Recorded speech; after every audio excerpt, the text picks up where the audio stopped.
Hey guys, Will Martin here. I want to quickly go over a survey that I came across just earlier today, and it has to do with racism and discrimination amongst nurses. And let's just get right into it. So, the survey is entitled Insights into Nurses' Experiences and Perceptions of Discrimination, and this is authored by the Robert Wood Johnson Foundation. Sample demographics are listed below, with Asians comprising 24% of the demographics, followed by Black and African American also at 24%, Latinos at 23%, whites and Caucasians amounted to 32%. If you want to skip to the heart of the matter, here's the key findings. First of all, it says nurses say that there's a high prevalence of racism and discrimination in the workplace from both patients and colleagues. They also say that Asian, Black, African American, and Latino and Hispanic nurses are significantly more likely than white or Caucasian nurses to have seen or experienced microaggressions. Fewer than 1 in 4 nurses formally reported racism or discrimination they saw or experienced to workplace management.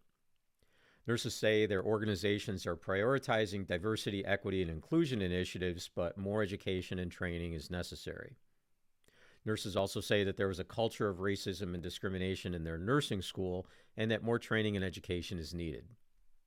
So in this slide, it says that almost 8 in 10 nurses have seen or experienced racism or discrimination from patients, and almost 6 out of 10 nurses say the same about racism or discrimination from their work colleagues. In this slide, it talks about workplace setting is associated with prevalence of racism or discrimination. Also, nurses working in doctors' offices or clinics are less likely to have seen or experienced racism or discrimination compared to nurses working in nursing homes, hospitals, or other settings. The survey showed that Black and African American nurses are consistently more likely to have seen or experienced racism or discrimination from workplace management. Also, according to the survey, Asian and Black African American nurses are more likely to have seen or been threatened or harassed based upon a nurse's race or ethnicity. Asian and Black African American nurses are more likely to have seen or experienced nurses being treated with less courtesy or respect and being less trusted based upon a nurse's race or ethnicity. Of those nurses who've seen or experienced racism or discrimination in the workplace, 9 in 10 nurses say it has affected their mental health and their mental well being. 2 in 3 nurses have seen or experienced microaggressions from patients due to race or ethnicity, and nearly half of nurses say the same about microaggressions from colleagues. Nurses of color are significantly more likely than white or Caucasian nurses to have seen or experienced microaggressions from coworkers. Despite the prevalence of racism and discrimination, fewer than 1 in 4 nurses have formally reported it to management. This slide shows that 16% of nurses have discussed discrimination or racism they've observed or experienced with HR, compared to 57% of nurses that just speak about it with fellow nurses. Although 40% of nurses discussed observing or experiencing discrimination because of race or ethnicity with their supervisors, only 23% formally reported or documented incidents with managers or supervisors. Among nurses who reported such observances or experiences, more than 50% say their relationship with supervisors, senior leaders, and fellow nurses was negatively impacted. 9 in 10 nurses say equitable patient outcomes are a stated organizational priority at their current workplace. 9 in 10 also say diversity and inclusion among staff is an organizational priority. Less stated is having ethnically and racially diverse leadership. A majority of nurses say hiring ethnically and racially diverse nurses is an organizational priority, and most agree hiring practices would improve the ability to recruit and retain racially and ethnically diverse nurses. 8 in 10 nurses say zero tolerance workplace discrimination policies, clear consequences, and reporting anonymity would improve nurses' workplaces' ability to retain racially and ethnically diverse nurses. More than 9 in 10 nurses say they believe that each of the following hiring practices will facilitate hiring more racially and ethnically diverse nurses in executive positions in their workplace. 1 in 4 nurses have been asked or encouraged to take on additional responsibilities to promote diversity, equity, and inclusion. 68% of nurses believe that there is a need for more training or education on diversity, equity, and inclusion in their workplace. More than 4 in 10 nurses say they believe racism and or discrimination was part of their nursing school's culture. More than half of nurses say microaggressions were part of their nursing school's culture.